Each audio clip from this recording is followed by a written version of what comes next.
ഹരിയാനയിൽ കൊട്ടേഷൻ സംഘത്തിന്റെ സഹായത്തോടെ ഭാര്യ ഭർത്താവിനെ കൊന്ന് അഴുക്കുചാലി തള്ളി. 34-കാരിയായ യുവതിയും 28-കാരനായ ആൺ സുഹൃത്തും പോലീസിന്റെ പിടിയിലായി. ഹരിയാനയിലെ സോനിപത്തിലാണ് സംഭവം.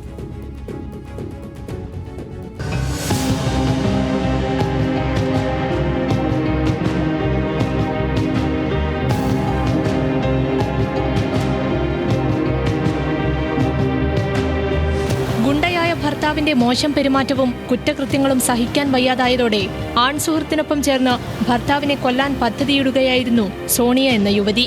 ഇതാണ് കൊലപാതകവുമായി ബന്ധപ്പെട്ട് പുറത്തുവരുന്ന പ്രാഥമിക നിഗമനം. കൊല്ലപ്പെട്ട പ്രീതം പ്രകാശ് ആലിപ്പൂരിലെ കുപ്രസിദ്ധ ഗുണ്ടയാണെന്നാണ് വിവരം.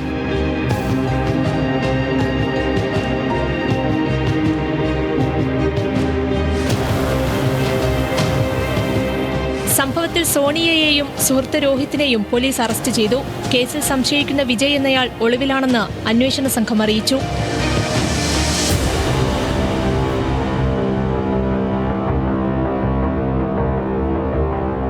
കൊല്ലപ്പെട്ട പ്രീതം പ്രകാശിനെതിരെ ആയുധ നിയമം, ലഹരിമരുന്ന് കൈവശം വയ്ക്കൽ എന്നിവയുൾപ്പെടെ 10-ലധികം കേസുകൾ 2024 ജൂലൈയിൽ പോലീസ് രജിസ്റ്റർ ചെയ്തിട്ടുണ്ട്.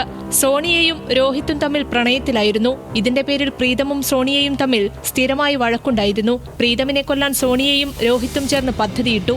വിജയ് എന്ന വാടക കൊലയാളിക്ക് 50,000 രൂപ നൽകി പദ്ധതി നടപ്പാക്കാൻ ആവശ്യപ്പെട്ടു.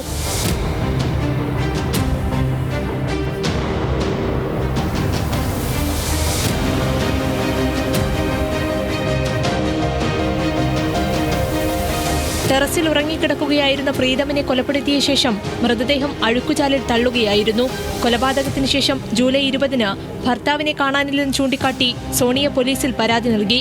പിന്നാലെ നടത്തിയ അന്വേഷണത്തിലാണ് കൊലപാതകത്തിന്റെ വിവരങ്ങൾ പുറത്തുവന്നത്.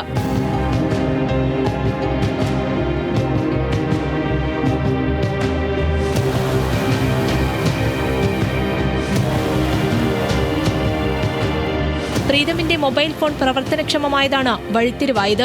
തുടർന്നുള്ള അന്വേഷണത്തിലാണ് സോണിയയും രോഹിത്തും കുടുങ്ങിയത്. പ്രീതമിനും സോണിയയ്ക്കും 16 വയസ്സുള്ള ഒരു ആൺകുട്ടിയും 2 പെൺകുട്ടികളുമുണ്ട്. കൊലപാതകം, ആയുധങ്ങൾ കൈവശം വയ്ക്കൽ എന്നിവയുമായി ബന്ധപ്പെട്ട 4 ക്രിമിനൽ കേസുകളിൽ പ്രതിയാണ് അറസ്റ്റിലായ Rohit. National desk, news Malayalam.